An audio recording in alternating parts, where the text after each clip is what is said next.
What would you get if a GH5 and an EVA1 had consensual sex and decided to keep the baby?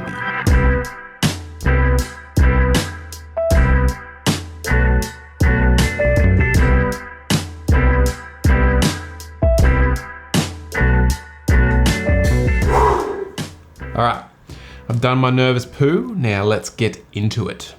I do a mixture of promo videos, event work, conference, online course videos, which is the same sort of thing as this, just a lot of speaking to camera, along with weddings and a bit of photography. And I need a camera that I can switch between video and photo very quickly. I need a true hybrid camera, and I reckon that's what this is. When I buy gear these days, I'm happy to pay a premium for shit that just works and makes my life easier. And that's exactly what this camera does. So in this video, I just want to touch on a few points why I love this camera and why it's right for me and might be right for you. First up, the size of this thing. Now it's a bit of a chunky monkey, but when you think about all the features that you're getting out of it, this is really a small package. I travel a lot for work, so having something so small and the fact that it is a video beast and I can just easily switch to photos really quickly is amazing. Like usually I would have to take an EVA1, a GH5 and a stills camera, but now I feel like I've got it all in one. I love the power options for the S1H. So you've got the regular old in the wall charger and stick your battery in, or you can pull out this USB-C and have power all day through the USB-C cable. The batteries are awesome. They'll last for 2 hours at a time. The other day I went to a wedding and I had only brought one battery.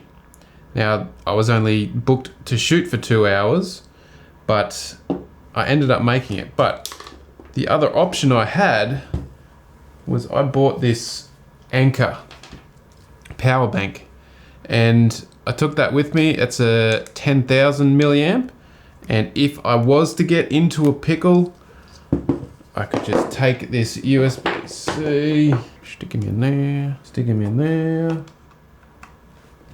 Now it would have been annoying having to carry this, but I would have had extra power, and that should, being 10,000, these being 3,000 milliamps, I should get about 3 batteries worth out of this. So that's good to know that if I'm an idiot and I leave my batteries at home, I can still use this. It's great that they're using 2 SD card slots.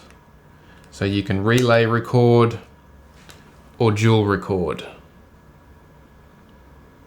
If you're gonna spend all this money on this camera, spend the extra money on good media.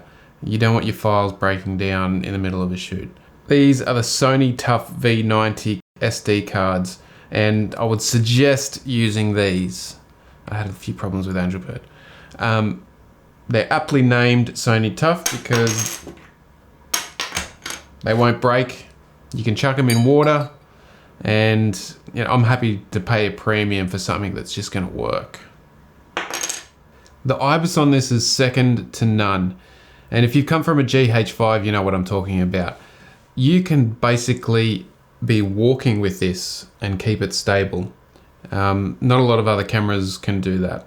And if you've got one of the native L mount lenses, some of that have dual image stabilization. So you've got in both the lens and in body. In my situation, since I'm using the Tamron 24-70, which has its own stabilization, but you need to choose between the stabilization of the lens or the body. The new screen they've got is awesome. Not only can you flip it around, but you can, with this button here, tilt it up. And that gives you room for your HDMI cables. One thing that everyone despised about the EVA1 was the monitor.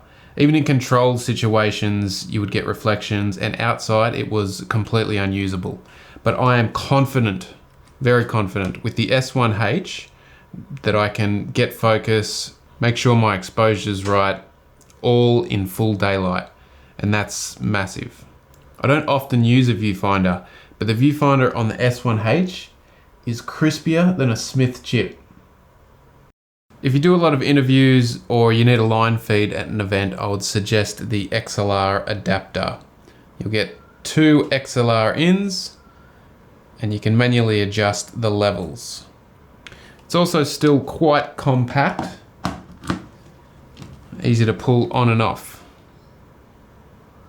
The menu system's well laid out, and if you're a GH5 user, you'll be familiar with this. All the options, easy to access, and an easy custom page where you put all your frequently used items.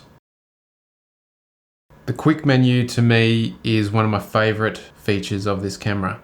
I've got all my most used features in here: peaking sensitivity, photo style, zebras, record quality, peaking on and off, sound record level adjustment, which card I want to use, and whether I want to use a waveform. Because this camera's got a million flavors of codecs and frame sizes, the record quality my list brings all your favorites into one little area. For example, when I'm on a conference shoot, I might want to shoot interviews in 5.9K 10-bit and then start running around to get some 4K 50 frames per second B-roll footage. And it's as quick as that to change.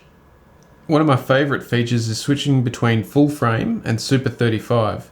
So if you feel like you don't have enough length on your lens, you can just switch to Super 35 and it's like you got 2 lenses in one. However, I don't think this is available in 5.9K.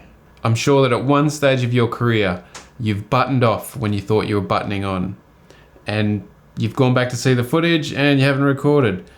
Well, now there will be no confusion when you're recording or not with this red line around the outside of the screen. I'm a big fan of including time lapses at a conference, and obviously this camera does it. It makes it so easy to create a time lapse in camera, creating a video for you, or you can take the raw files later on and do it yourself.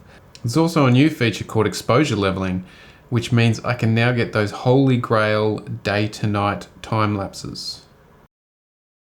Dual native ISO is one of the greater traits of this camera, but you do need to learn how to use it. So when you're in Vlog, your lower end would be 640 and your higher native ISO would be 4000. You'll get clean images on both of these ISOs, and I'll show you here how that works. We're starting here at 640 ISO, and as I creep up, you'll see the peaking start to show the noise in the image. So 2500, you see a little bit there. 3.2, we've got a lot of noise there, and then as soon as we hit 4000, gone.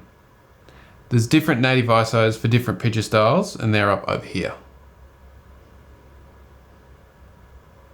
I've got a good example here of how good the dynamic range is and a good use of the dual native ISO. This shot here, the sun had pretty much gone down, and to my eye, it was almost dark. I jumped up to 4000 ISO and was blown away by how much information was still in the shot. And after the color grade, you can see it looks much brighter than in real life. We're not talking raw dynamic range, even though we will get that in a future upgrade with the Ninja V, but certainly pretty impressive straight out of the camera. If you do get this camera, take a while to go through everything, the menu system, set up your custom buttons, but if you couldn't be bothered doing that, I'm happy to export my settings and then put them in the description below for you to download. Might just make it easier straight out of the box to get going video-wise. So is the S1H everything I wanted?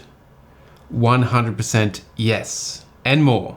IBIS, awesome bright screen, time lapse, dual native ISO, great in low light, true hybrid, variable frame rates, amazing image, sharp as a tack, quick menu system, great ergonomics, and sexy as hell.